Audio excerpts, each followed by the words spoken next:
Welcome into a special edition of Press Coverage.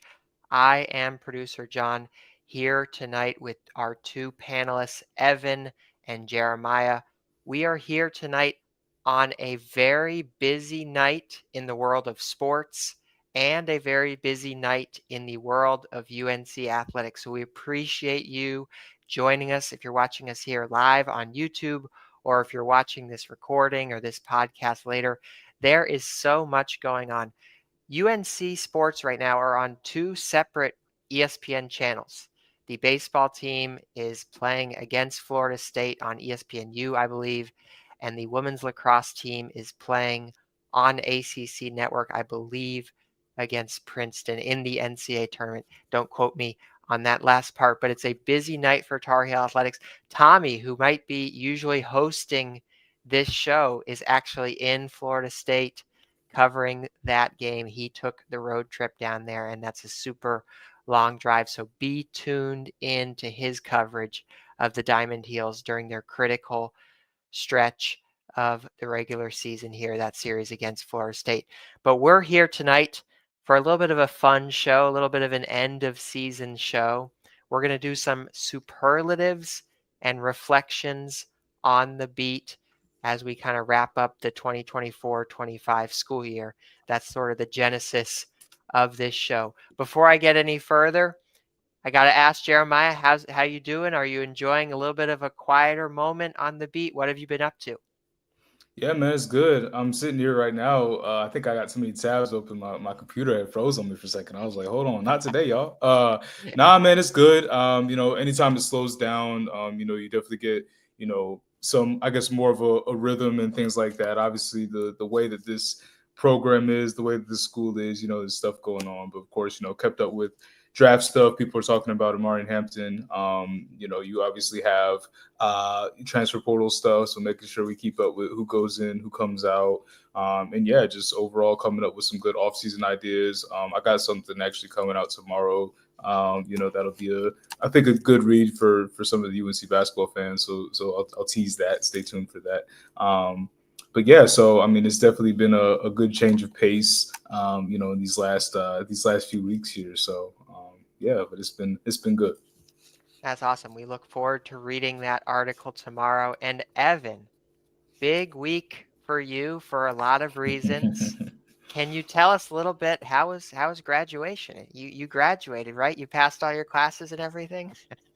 Technically, I think my application is still pending. I checked this morning in my portal, but yeah, I see Gene congratulated me in the chat. I appreciate it. It was graduation weekend. I think it's something, at least for me, that probably won't hit me until a couple months or a couple weeks from now. Yeah, it was a great weekend, a busy weekend. All moved out of the college apartment, leaving behind a place I'd lived with the 6 guys for 3 years. So yeah, it was a good weekend. Excited to hop on with you guys one last time. I guess appreciate it, Sean, also in the chat. Thank you very much. Yeah, it's a busy time, exciting time. Me and the girlfriend are off to Europe for a month next week, so I'm looking forward to that and excited for it. That is awesome. Congratulations, Evan. That's another big reason why we're doing this show tonight. We wanted to celebrate Evan a little bit at the end of 2 years of his internship with Inside Carolina. That is a long time. Similar story there as well on my end. I lived with 6 guys in college. So yeah, it's a big change moving out of that apartment. Did you have the graduation ceremony itself? I assume you went. Did you have any stories from that? Did you enjoy listening to Mia Hamm, the speaker? Any reflections there? Yeah, Meehan was great. It was a long day. That was my 3rd ceremony on Saturday. I actually had the business school ceremony Saturday morning, and then I had the journalism ceremony Saturday afternoon, and then general commencement.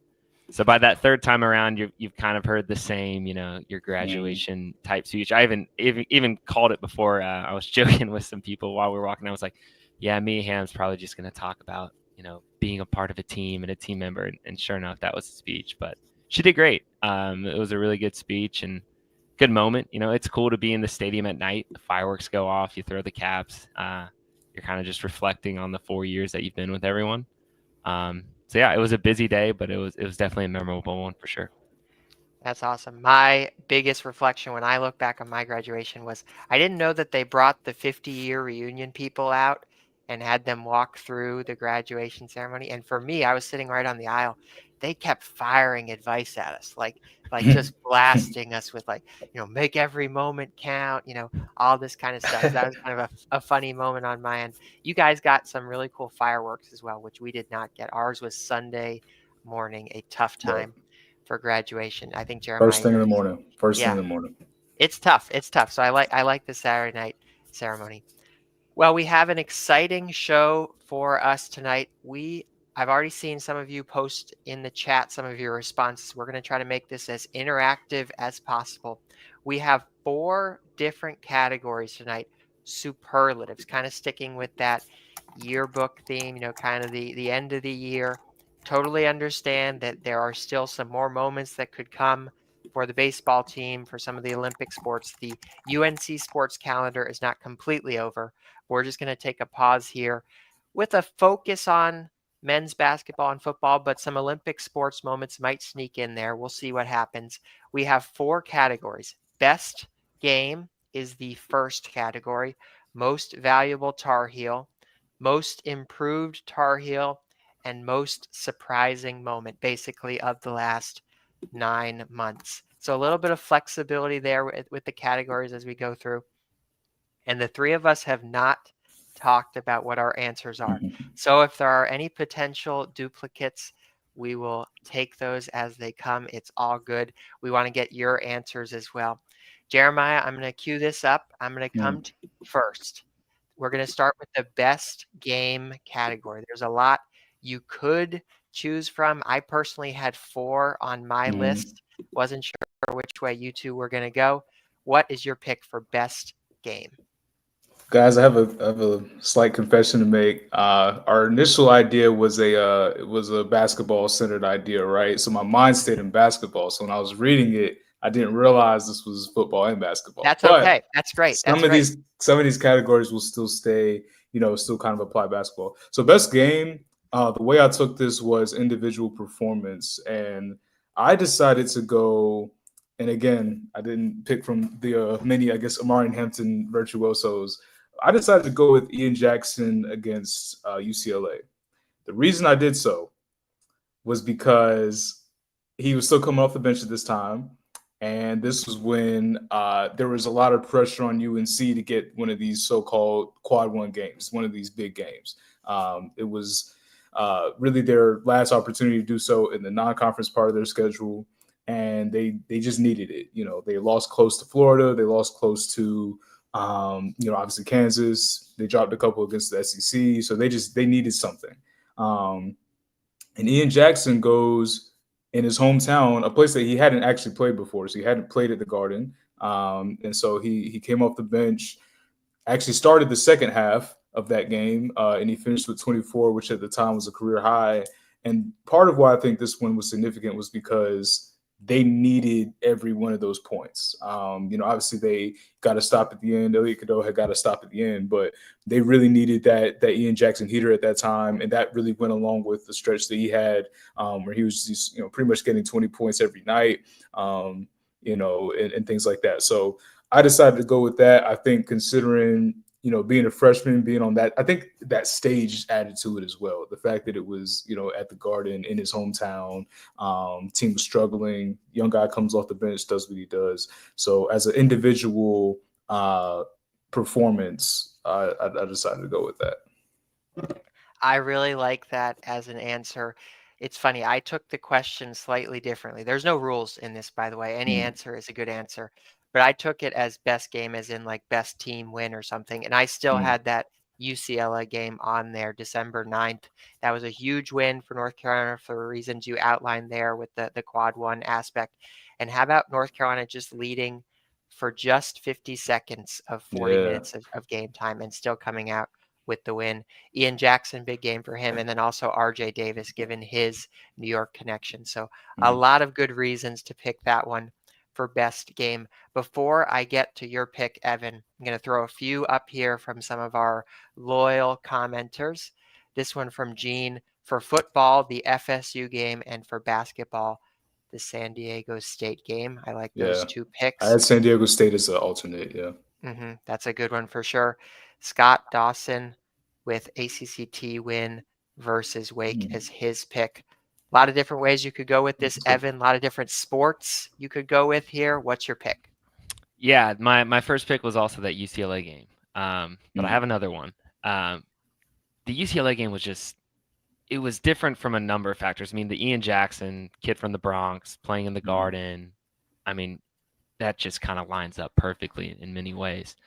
My other pick was one that I knew people might kind of be surprised with or not necessarily love, but I came from it through the lens of like just if you were a fan of the sport of college basketball, if you aren't a UNC fan, if you don't have a rooting interest, this game was nuts. And in my mind, it was a really good game from that lens. And it was the Duke game in the ACC tournament. I mean, that is the type of game that, yes, if you're a UNC fan, you're disappointed about the end result. But that's a game you could talk about for 15, 20 years. I mean, the lane violation game, the UNC down 24 points to Duke, the number one team in the country, Duke. You know, a Duke team that next month in the NBA draft is probably going to have 3 players picked in the top 10. They're going to have the number 1 pick in the draft. Obviously, Cooper didn't play that night, but still, I mean, it was Duke. I mean, it was this monster of a team that looked unstoppable at that point in the season. UNC's down 24 in the second half. They're down 18 with like 8.5 minutes to go.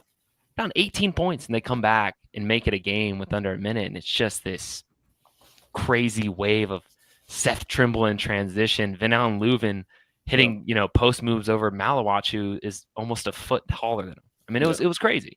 And of course, the ending kind of just put, a cherry on top of just the craziness of the game where you have the lane violation by Jalen Withers. And just, that moment for that kind of a player who that could have been the last play of his college career. He didn't know at that moment what the UNC's, NCAA tournament fate was, but I remember just being in the building for that game. You're in Charlotte, a really good Duke crowd for a Charlotte game. Charlotte's known as a UNC crowd. I would say it was definitely a pro Duke crowd that night, but still an unbelievable atmosphere. It was a really good game. It was a really good game to cover and a really good game to witness. Aside from if you have a rooting interest, and obviously if you're a UNC fan, you're disappointed, and especially in that moment, you think that probably was the last game of the year, and kind of the bracket luck that played out the rest of that weekend with how conference tournaments went and bubbles and bid stealers kind of just didn't play out. But gosh, I mean, down 24 and down 18 with 8.5 to go against the number 1 team in the country. I know UNC had staged, numerous comebacks. The UCLA game, Jeremiah mentioned, was a big comeback. The Dayton game, the Florida game. I mean, just a number of comebacks throughout the year. But that one really kind of just hit you, and it was different. I mean, because you're going up against Duke, and Duke was this unstoppable team, throughout the entire year until the last weekend. So that game, that's one that when I look back at my 2 years with IC, and especially this past basketball season, I mean, that one's different. It really is. No matter the result of the game. I really like that answer, Evan. I think it's notable for a number of reasons. Thinking about it from a superlatives perspective, again, I mean, when you think about best moments of the last 9 months, or maybe not best moment is maybe the wrong word, maybe most heartwarming or in that kind of vein. Hubert Davis putting his arm around Jalen Withers during that press conference after the UNC Duke game. We move so fast in the media, and quickly the attention turns to the next thing. Like right away, it was on to the NCAA tournament and the first 4 and things like that. But, for Hubert Davis to do that in that moment and to really stand up for his player in that way and just really solidify himself for his player, for the teammates to also rally around Jay Witt like that. I keep a pretty close eye on the Inside Carolina Instagram comments, and it felt like the fan base rallied around Jay Witt as well in a lot of ways, which was really positive to see. So I like you mentioning that game from that superlatives perspective as well, because I want to call out that moment at the end with Hubert Davis and his player. I want to bring up 2 more comments here. This one is from Stephen Bull. He agreed with you, Evan. He put the Duke comeback as his best game.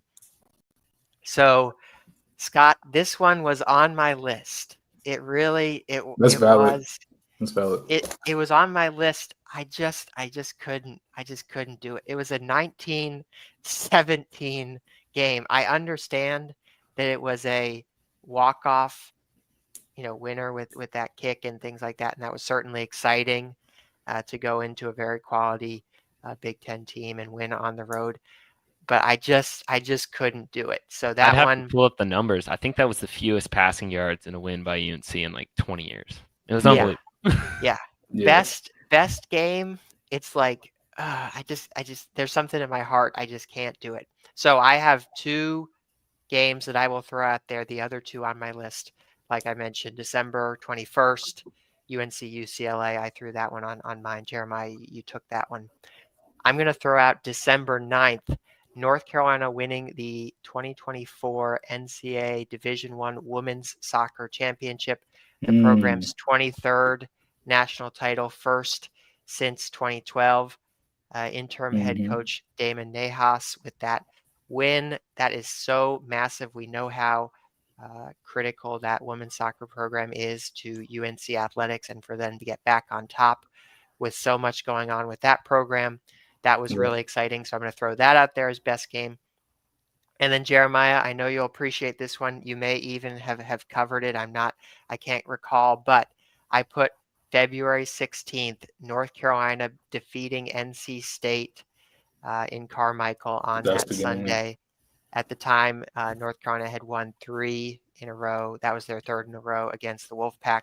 That was number 12 versus number 10, a big regular season matchup for the Tar Heels, and North Carolina pulled out the win in that one.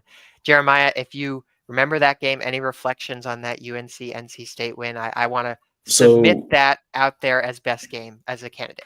Yeah, I think that's valid. I actually was not covering that one. I wasn't there for that. That was the game where Alyssa Usby gets hurt, so she ends up getting hurt, missing 4 full games after that. And so that, like, for a little bit, their ability to host was kind of in question because there were, some games that they had lost, and it seemed like maybe they're losing some traction. But yeah, they were able to squeeze out that one against obviously a really good, North Carolina State team. So yeah, that was another, kind of low scoring one as well. I think I was like maybe coming back from a different trip. It was a reason I wasn't there for sure. But yeah, I do remember that game. Yeah. I think we got a good list there. Hit on a little bit of basketball, a little bit of football, a little bit of Olympic sports. Let's move to the next category. We're going to start with you, Evan, on this one. Most valuable Tar Heel, the MVP of the 2024-2025 calendar year. Keep in mind, you could, do a little projection here, throw a baseball starter or something on this list. I'm giving you a lot of flexibility here, Evan. Who is your pick? Yeah, I'm glad Jeremiah went a lot of basketball for these, because the rest of mine are actually football. Nice. I had to go with Marion. I mean, I don't know how many times Adam would say after a game, where would UNC be without Amarian Hampton?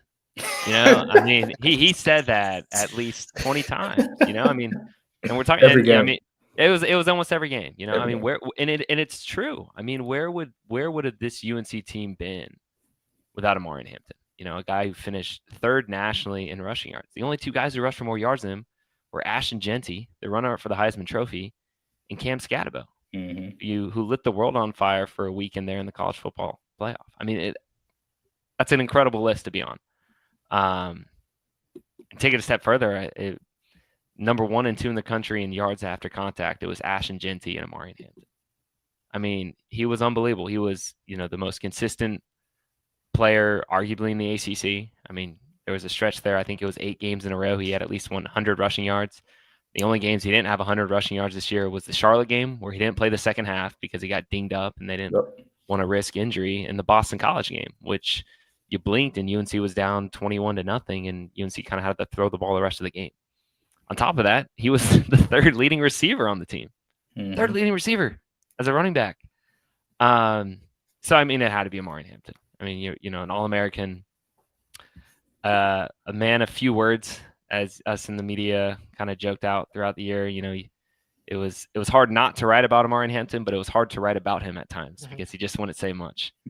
But he was a treat to watch. I mean, he's obviously a first round running back in a time in the NFL where it's really hard to be a first round draft pick at that position. I mean, it's a position that is ever interchangeable, and you see guys get drafted in the first round, and as soon as their rookie contract expires, they don't get another one. I mean, it's a tough position to be a first round draft pick, and you know, he was one of two this year, him and Ashton Genty. So I thought it had to be Amari Hampton. I mean, we're talking about a UNC team that went 6-6 without Amari Hampton. It's probably looking like some of those late Fedora year teams. I mean, it was just a team that didn't really have much outside of him. I mean, you think to the Florida State game where he had 4 touchdowns, something ridiculous. I mean, he was incredible. I mean, he was just so consistent. Seemed like he played every snap, every game. He didn't care if he had to take on 30 carries for UNC to win a game. He did it.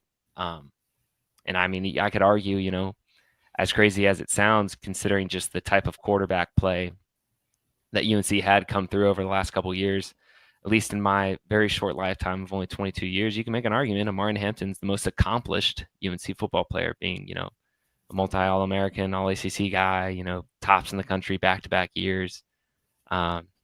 Just crazy to think about, because if you think back to not this year, but the year before, he wasn't the starting running back for UNC. It was British Brooks, and British Brooks had a strong game in the season opener against South Carolina, gets dinged up in practice, and there slots in Amari Hampton, and kind of the rest is history there. So I thought I had to go with Amari Hampton. I mean, it was the first guy who I thought of when you sent this superlative out, just because. And I get people are saying hit the brakes at Drake May. I'm not talking about best player. I'm talking about most accomplished. I think you can easily make an argument, you know, Drake May is certainly the best player, but I'm talking about accomplishment-wise. Martin Hampton's up there. He's got a lot of accomplishments. But yeah, I mean, he was, in my opinion, just, you know, undoubtedly the MVP, not only of the football team, but you could make an argument, you know, across all sports. Yeah, and then Evan, wasn't Hampton before the playoff like number 2 in Russia? Because it seemed he would have been second. Yeah, so it was him and Genty. Yeah, Scatabo got the knock over Amarian with the extra games in the playoffs. So, I mean, you could argue, he was second in the country in rushing, behind the runner-up for the Heisman Trophy. And I think that Florida State game, if I remember off the top of my head, I think that was a 40-touch game. I think it was like he had 35 carries and like 5 catches. I think I'm remembering that right, but it was something insane. Like he just, it was a virtuoso, man. I really love that answer. He was on my list as well. I'll add on one more thing on top of it. 2023 for Hampton, 1,500 yards, 15 touchdowns. To come back the next season, to be the focal point of the offense and to still get 1,600 yards and 15 touchdowns again is really crazy. I mean, you think about someone like Ollie Gordon at Oklahoma State, didn't have as good a year. And that happens sometimes when you're the focal point of an offense. Defenses load up against you, and he's just a beast. I'll never forget.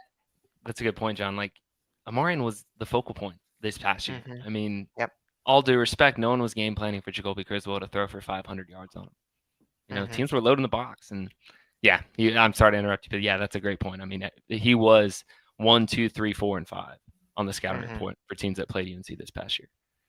Absolutely. I will never forget watching him in the NC State game, the last game of the regular season for North Carolina, him scoring late and then looking around at everyone in my section being like, oh boy, UNC scored too quickly. NC State's going to get the ball back. But that's the type of player Hampton is. He could score on any possession and anytime he touched the ball. Jeremiah, how about for you? What is your MVP of the 24-25 season for UNC?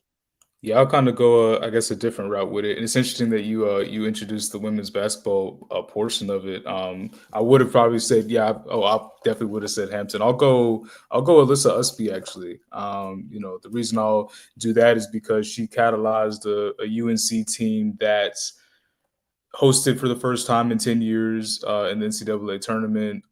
This is the first time that Courtney Bankart won multiple ACC tournament games in the same year.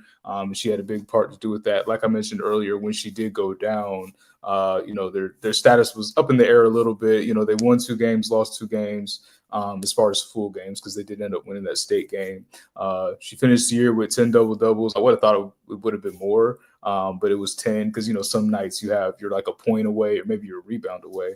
But yeah, jack of all trade type of player, I think was probably a more clear-cut best player on her respective team. She ended up leading the team in points, assists, and rebounds during the year. And I think it was just fitting that for a UNC team, this is the most accomplished Courtney Banghart team to date. And I think it's fitting that even though, it's her 5th year, that she was a part of that. So it was kind of like almost like the reward for sticking around, I guess. Had an opportunity with the Sparks, signed as a free agent. I know they cut her, I think, last week. So we'll kind of see what happens there. But I would say, yeah, to be in your 5th year, to make all defense, to make first team all league again. I think she had a really accomplished year, put up good numbers. I'll go that route. I had the exact same pick, Jeremiah. So my 2 on my list were Utsby and Hampton. So I'm cheating. I'm just going to give your answer again. I'll add on a few things. Number 1, when I think of her, just an absolute warrior, just like insane on the rebounding front, on the offensive glass, like just an incredible player to watch. She passed Bernadette McGlade in the first round of the NCAA tournament to become the all-time leading rebounder in Carolina women's basketball history with over 1,200 rebounds. That's an incredible accomplishment. First team, all ACC, first all defensive team in the ACC, has all the accolades. And then 2, like you kind of said, Jeremiah, just to play at North Carolina for 5 seasons in the era of the transfer portal and the grass is always greener. I think we really should point out when players stick with North Carolina and achieve great things at North Carolina. So shout out to her. She's my pick for MVP as well. I'm going to get a quick ad break in, and then we're going to come back. We're going to do 2 more categories. We're going to do most improved Tar Heel and most surprising moment. Most surprising moment, especially. There's a lot of ways you could go with that. I'm curious to see what you 2 put as your pick there. But I want to give a shout out to Johnny T-Shirt. They are a longtime sponsor of Inside Carolina. If you are coming into town, into Chapel Hill at any point this spring, later this summer, be sure to stop by Johnny T-Shirt. Check out their store on Franklin Street. You can also check them out online for all your Carolina gear needs. We appreciate them for showing so much love to Inside Carolina over all the years, and we encourage you to check them out as well. Want to give a shout out as well to our other sponsor, I Got the Football here. Tommy's been shouting them out on all the football podcasts. Shout out to Big Game USA as well. I hope I can get that to stay. Okay, there we go. Just wanted to give them a special bonus shout out too. We've got a great audience here for a Thursday night for a special show. Appreciate everyone watching. I know you've probably got the Hurricanes, the baseball, the women's lacrosse on a second screen. So we appreciate you being with us tonight. We're going to take a quick ad break and we'll be back with more press coverage. We are here talking about the season that was for North Carolina. This is press coverage. I'm producer John with Evan, with Jeremiah. We are missing Adam tonight. Adam sends his best regards to you, Evan, of course. I'm sure you guys have spoken, and I'm sure he's given you some life advice or things like that now that you are a college graduate. We're going to continue this exercise moving forward a little bit with most improved Tar Heel. This is one that sounds like an easy one, like, oh, who just pick who improved the most. It's a common award like in the NBA. A lot of options to choose from. I really struggled with this one. This was a tough one for me. Jeremiah, I'm going to go to you first on this one. Who is your pick for most improved Tar Heel? I picked Jalen Withers. Jalen Withers was my choice. You're talking about a guy who, now, granted, yes, he's been in college for a long time. We know that, right?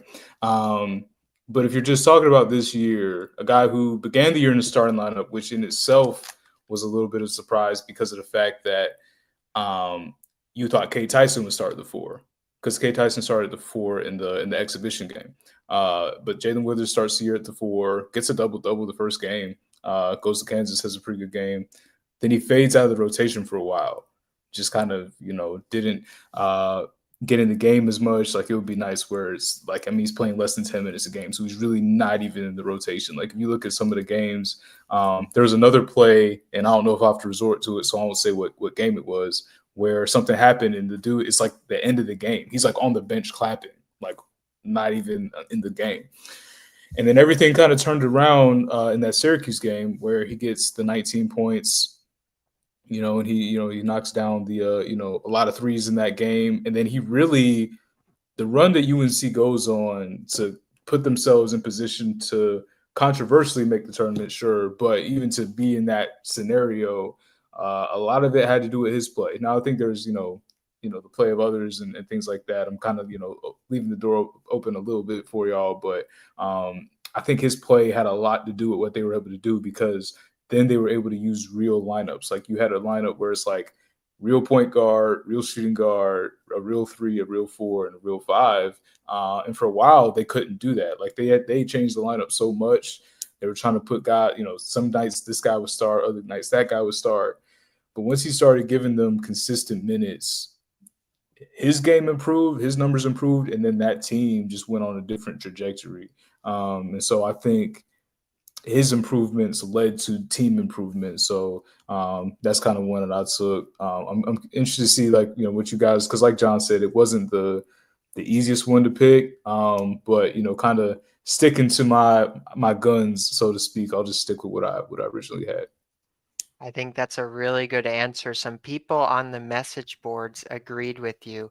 There was a little bit of a debate, and I'll read out a few of them. This is from HSJ Trey. Most valuable Tar Heel was Jalen Withers for this message board user. And then most improved Tar Heel was Van Allen Lubin. Another one, He was on my that list. Yeah, Thad Williamson, another Inside Carolina legend, had R.J. Davis as the most valuable Tar Heel, and Seth Trimble is the most improved Tar Heel. There's a lot of debate there. I'll bring up some of the answers we got here in the chat from Sean Crowley. In basketball, it's Van Allen Lubin, Stephen Blakely, Hunter Stokely, like that answer, and then Scott Dawson, Bo Atkinson as a football-focused really pick. good one. Yeah, a lot of good answers there. A lot we could kind of pick on and choose from. And then Evan, real quick, just real quick before Evan goes, when someone said Seth Trimble, I would say Seth Trimble is most improved, like, from last year, because that's the NBA way of doing it. It was like, what were you last year? And Bo would be the same like logic. So I think those are really valid answers for sure. Yeah. Evan, how about for you? What did you pick for most improved? I had two guys, and Bo Atkinson was one of them. But I think there was another guy who was even more improved, and it's another guy who is no longer at UNC, and it's Amari Campbell. Amari Campbell had massive shoes to fill, slotting in for essentially, Cedric Gray, an NFL guy, and Amari Campbell, in my eyes, just from, watching the games, was UNC's best linebacker this year. I know Power Eccles had, the experience over Amari, and kind of was your everyday stalwart there for a couple of years, but the speed of Amari Campbell, the straight line speed he flashed, whether it was on a sack or maybe an outside run or a swing pass, there were some really impressive plays from Amari Campbell throughout the year, and it shows when you look in the stats. He was tied with Power Eccles for second on the team in tackles. It's 6.5 sacks at linebacker. That's a lot of sacks. And it was a guy who, for the most part, really didn't play much as a freshman, and was slotted in playing. He and Power Eccles, it seems like every year with UNC's linebacking core, those top two guys play every snap. They pretty much did. And he didn't look like a guy who was a first-year starter, and you can see the worth of Amari Campbell because now he's going to play Penn State. I'm sure he got a pretty check in the portal, which he deserved. Mm-hmm. But yeah, I thought Amari Campbell. I think Bo Atkinson's another really good pull.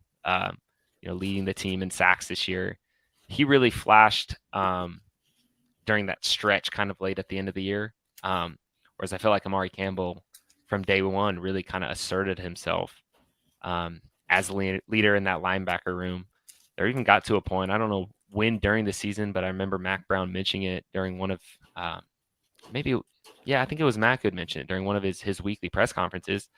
But by about the middle third of the season, Mari Campbell was actually the linebacker with the green dot, the in-helmet communication. It wasn't Power Eccles like it had been at the beginning of the season. So I went with Mari Campbell. It was a player that I think a lot of people and fans were probably excited for to see kind of progress into this season, because you just figured the natural line of improvement and progression as a college player takes on. You thought he probably could have a really good year. It's unfortunate that's going to be for another team, but I think he's a player that can really thrive and excel at Penn State, just because I feel like he's a really good player. He's a linebacker I think a lot of teams in the country would like to have, and he really showed massive strides this year for UNC. I like that answer. Stephen Bull agrees with you. His pick, Amari. Hunter Pierce throws out a name we've already talked about, Bo Atkinson, from backup defensive end to high-level portal transfer. Yeah, a lot of good options to choose from. I ended up going with Seth. And Jeremiah, I kind of had the same angle that you talked about there, kind of taking the NBA version of the award. What were you last year, and how did you step forward and improve in his, ultimately, what was his junior season? So just looking at the stats a little bit for Seth, his offensive rating in his sophomore season was 111.6. That improved slightly, 112.2 in his junior year. 2-point field goal percentage, 48.5% as a sophomore, jumped to over 50% as a junior. Free throw percentage was a big jump, 66 or 67% as a sophomore, shot 82% as a junior. He decreased his turnover rate. He increased his defensive rebounding rate, his offensive rebounding rate. He did a lot of good things for North Carolina. When you look at the box score, I think when you start to zoom out and look at his season, he had that little stretch there in the middle where he was sitting out some games. Within the flow of individual games, it felt like at times it was hard to kind of find him in the offense at different points. If Ian was cooking or something, or if RJ was getting a lot of his threes to go in the basket, Seth would kind of fade into the background a little bit. I think he's a really fascinating player heading into his senior season in Chapel Hill. How much more improvement, how much more growth does he have before he kind of hits that ceiling? We know he's an extremely talented defender, but especially on the offensive end, what does that 3-point percentage look like? That is one area where he regressed from sophomore to junior year. Obviously, this past year, he had a much higher volume, attempted 94 threes compared to just 31 his sophomore year. But as a sophomore, he hit over 40% of them. This past season, he hit around 27%. Yeah. So it's a big, off season for him. Can he speed up his release? Can he get more consistent as a shooter? That's going to be a really exciting storyline for Tar Heel basketball fans to keep an eye on. Any final thoughts about the most improved category, or should we jump into the final one? Yeah, if I could real quick on Seth. It's funny, Sherelle made this point on a different show, and I actually tend to agree with it. I think Seth Trimble, since the season ended, in a very interesting way, has kind of become like underrated as a player, because a lot of the conversations, particularly on maybe the boards or something that you'll see, is like a lot of what Seth can't do, where it's like, okay, not a strong outside shooter or not a true one, but it's like, you got to think, like, Seth Trimble's a good basketball player. Like, that's a good asset to bring back, especially, considering he could have left last year, could have left this year, and decided to come back. Does he make all ACC? I don't know. But like, I think people kind of lose sight of like what he really. I think a lot of people are dead set on like he has to come off the bench. He can't be a starter on a good team. Before that injury went down, I mean, I thought he was in a flow. He was starting to miss some of the threes, but as an offensive player, I thought he found a different gear than he had that previous year. I think if the injury doesn't happen, even if like let's say the injury doesn't happen and Ian Jackson still like finds a rhythm, I think Seth Trimble still is having the same trajectory. Like I think he still is able to kind of do what he's doing. I think the injury not only set him back, but it made the offense to where it was hard for him to just reinsert himself. But I think when you think about what he is in transition, what he is on the boards as a guard, he's a valuable asset. And again, I'm not saying he's the greatest player to ever put the uniform on, but I think he became underrated after the season ended because people started getting picky about portal stuff. But I mean, he's a good player, and I think he'll be a good player for him next year. I'll give one more Seth thought, Evan, as well. You're welcome to get in if you'd like. Do I want Seth on my basketball team? Absolutely, yes. Like his energy in transition, his defensive impact, those all check boxes for me. I think the question heading into next year for North Carolina is, do you want to build your basketball team around Seth? Because that's an entirely different equation. His assist rate compared to his turnover rate, can he create offense for others? I think that's an open question. Mm-hmm. And when we think about, he's the most improved from, in my opinion, from sophomore to junior year for this UNC basketball team, he might have to be the most improved player again and take an entirely different leap as a senior if North Carolina wants to get where they want to go. Evan? Yeah, I mean, like you guys have mentioned, I mean, Seth's a really good player. I mean, let's go back to the exhibition game. He scored 33 points with RJ Davis out, and Ian Jackson was still a shell of himself, rightfully so. It was his first game. We're talking about for this upcoming year. I think, yeah, it's kind of not to get too far into the basketball conversation, but I think why there is so much unsettledness, not only with the thought of people saying, Seth being the starting two, or just kind of how the roster looks right now.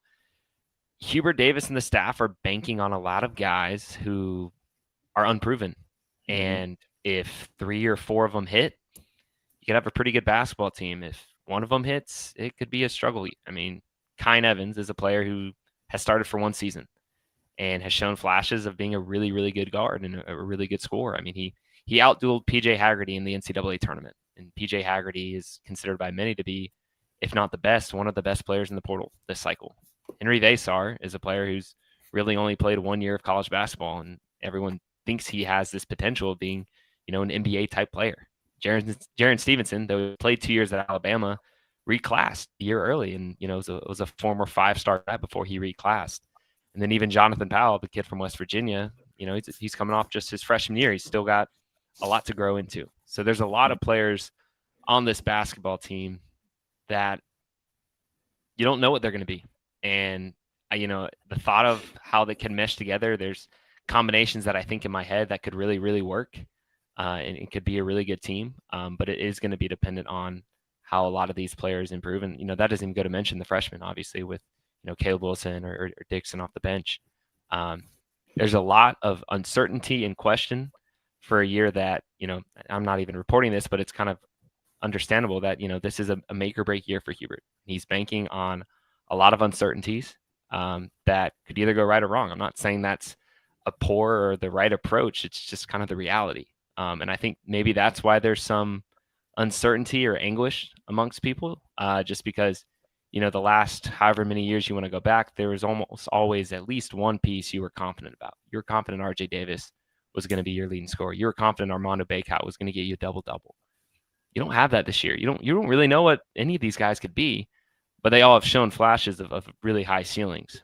So it's going to be a matter of how many of those players can reach not necessarily the highest of the highs, but reach toward that potential. And how many don't will kind of just decide how this season will go for UNC. Absolutely. A critical offseason ahead for North Carolina. We will see what happens. We will talk a lot more about that basketball team before the season tips in October. Let's bring up this last category, guys. We'll move through this one a little quick, and then we'll make sure to leave some time at the end for some reflections from the beat for Evan. Most surprising moment. This is a fun category. There's a lot of ways we could go with this. We're going to keep it on the rails here. Nothing too crazy. No huge surprises for tonight's show. Jeremiah, what was your pick for this one? Because there's two. I'm decided. Okay. My hope is that I'm gonna take this one, and Evan takes what he should take. So I'm gonna let Evan. I'm kind of leaving some food on Evan's plate. I'm gonna go basketball, and I'm gonna say UNC making the tournament. They were, as everybody knows at this point, the last team in. It was literally said that they were the very last team. They started the season. I wish I would have. I should have brought the pool what the record was when they lost to Clemson. It was bad. I'll tell you that. That felt like the season was over. I basically wrote a story that was like, yeah, it's about over at this point. And I believe at that point they were at 11 losses because they would have lost 2 more to Duke and then the tournament. So they had 11 losses at this point, and this is like February. I think it's like early February too. And so it was like, yeah, I mean, there were no more realistic opportunities, it felt like, for them to get that win to go into the tournament because all they had was a regular season game left against Duke. And you figured, I mean, that was a tall task in and of itself.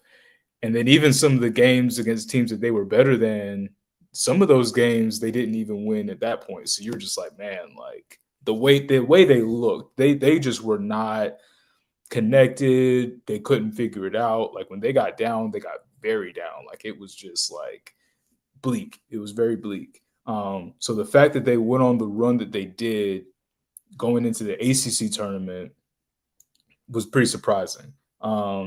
They obviously competed against Duke at home, and Duke just kind of proved to be the better team. But RJ Davis was doing everything he could early in that game. They kind of, as a team, I know he had the cramps or whatever, but just kind of ran out of gas a little bit. But yeah, and so they go to the ACC tournament, as we all know. They win those first 2 games. Someone had mentioned, they got their revenge against Wake Forest. I thought that was big. That's probably what got them into the tournament, getting multiple wins in the conference tournament. And yeah, so it was a waiting game. Well, it wasn't much of a waiting game because they were like the 5th team to be announced in the field or whatever. Like, sitting here wondering where they're going to send these guys, if they're going to be placed at all. I figured, I was going to watch the whole program and have to do something about their statement about declining the NIT. And then all of a sudden it's like, oh, I'm going to Dayton tomorrow, so it was a crazy experience. So I would say that was a surprise for me. You try to, as a journalist doing this, you try to keep yourself, open-ended. You try not to be caught off guard by too much. But I will admit, for about 5 minutes before it got announced, I was like, yeah, they're not going to make this thing. And then they did. So I'll go that route. Hopefully Evan knows what he's doing and takes the other one. See, I actually think there's 3. So I think this works out well. That's a good answer.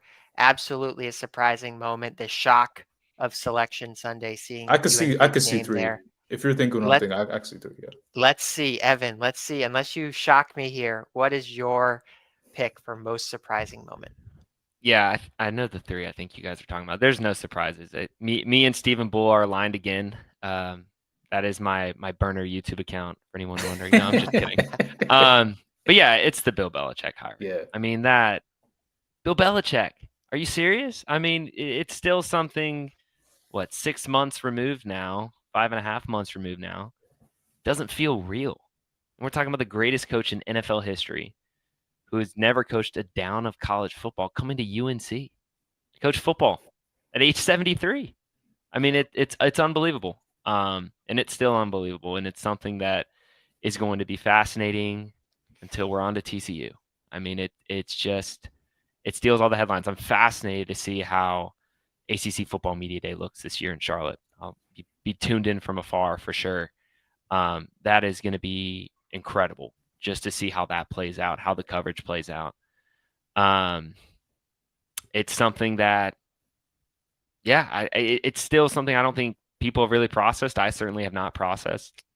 Not only the thought of Bill Belichick coaching college football, but Bill Belichick coaching North Carolina. I mean, it's just incredible. I mean, we're talking about a coach who coached 29 years in the NFL, or 29 years as a head coach in the NFL, and won 6 Super Bowls with the Patriots. Mhm.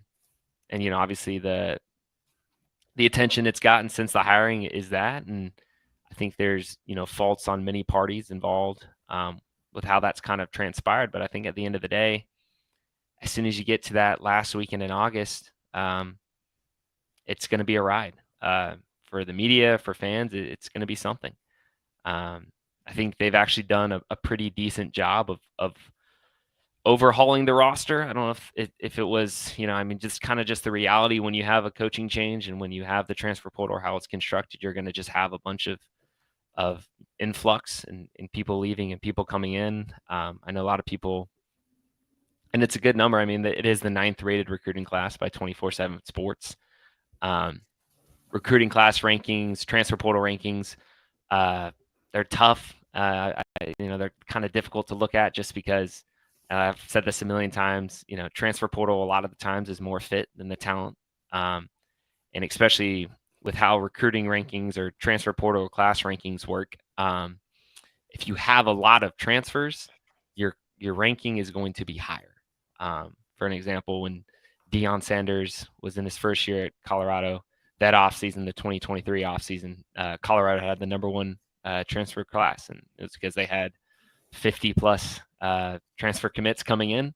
So that kind of boosted up the numbers. They had the number 1 class, but that didn't necessarily result in a good season. I think they went 4-8 that year. But I mean, the most surprising moment for me was Bill Belichick. I mean, I remember when his name first got thrown out there. It was in the middle of basketball season, and a couple media members and I, after a UNC basketball game, are joking in the bottom of the Smith Center, like, "Yeah, Bill Belichick, sure." I mean, that'll happen. Like, yeah, it made no sense, and it's still something that's fascinating. And I don't know. I don't know how it's going to play out. I think it's an exciting time, no matter what. I think the attention that is going to be on UNC is unprecedented. No matter how the season goes in terms of a wins and losses perspective, it's going to be something to see, and I'm excited to see how it plays out. And it's probably the biggest story in college football in a really, really long time. I mean, it's something special.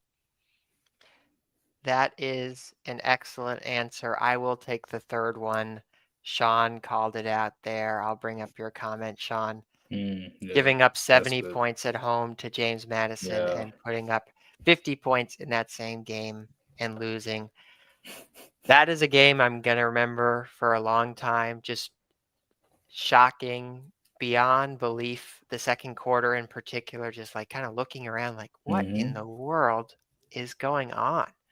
And then I think too, from a surprising moment perspective, want to give a shout out to our panelist who is not here. Headline from Adam Smith after the game: Mac Brown locker room address puts Carolina football program in flux. That headline in particular, and I know the whole Inside Carolina team helped with the reporting of that and things of that nature. Reporting that essentially was confirmed during all the things that happened at the end of the season with Mac Brown and things like that. What a shocking day. What a surprising moment for the North Carolina football program. I think it's right there at the top of the list, maybe equaling from a surprise perspective your 2 very good answers. I do want to emphasize the 24-25 season for UNC sports is not over.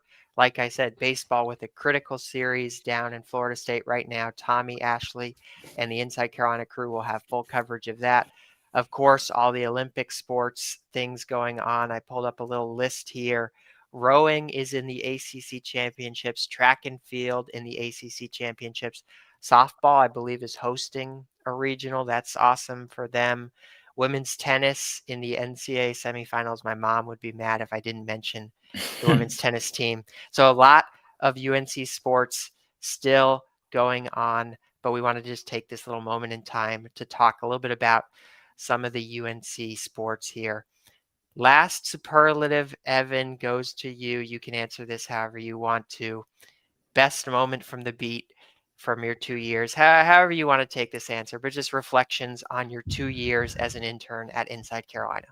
Gosh, I'm going to get super corny. I can't pick one. It's been incredible. I mean, when people don't know, but when you work alongside Adam Jeremiah, I got to include the legendary Jim Hawkins in there, IC photographer extraordinaire. You got to tell him you said that too. I've got to tell him I said it. I mean, what you guys see on the screen and from the podcast, they're that much times 1,000, in the line of work. It's an incredible experience. The whole IC family. I mean, John, obviously, Tommy for, inviting me on the podcast and letting a young, dumb, I guess at the time, 21-year-old try to talk.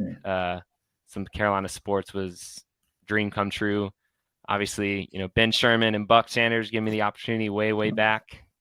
Joey Powell for letting me hop on the radio show for football.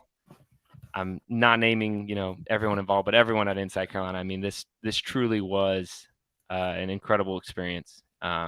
Everyone welcomed me in with open arms, and it's 2 years filled with stories that I'll probably be telling for the rest of my life. I mean, there are some really awesome moments when you're on the beat, seeing the behind the scenes of things when you're going through a season, when you're going through, 2 collapses of Carolina football.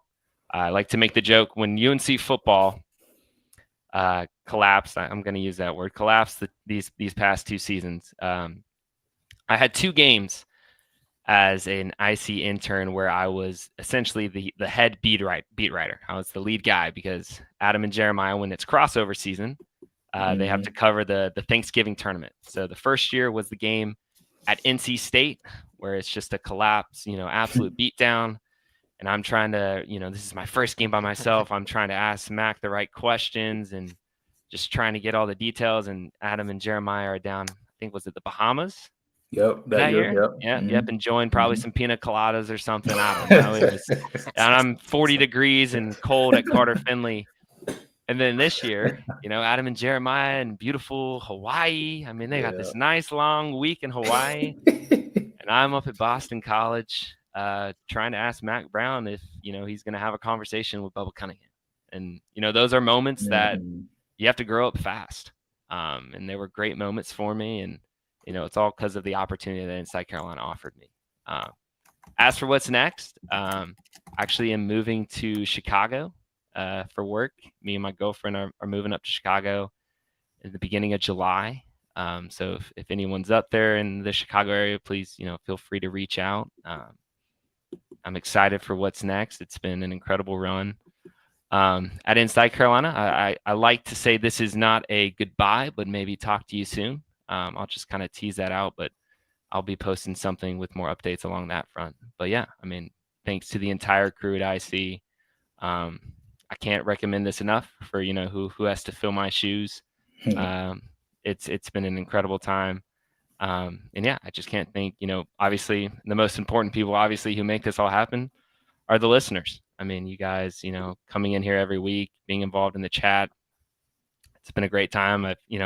Though I met a couple of you guys in crossing at games, but I feel like I know all you guys very well, even from just a chat. It's been incredible. So I thank, the whole IC family and of course, the loyal listeners out there for these great 2 years. Yeah. I got to say this too about Evan. It's great to have extra help. It's great to have an extra set of hands. But with Evan, he really was someone we needed. The way that we cover these teams and like what we're asked to do, for on a game by game basis. He's there, he supplies, he always has a stat, you know what I mean? Like there's always some stat that he has.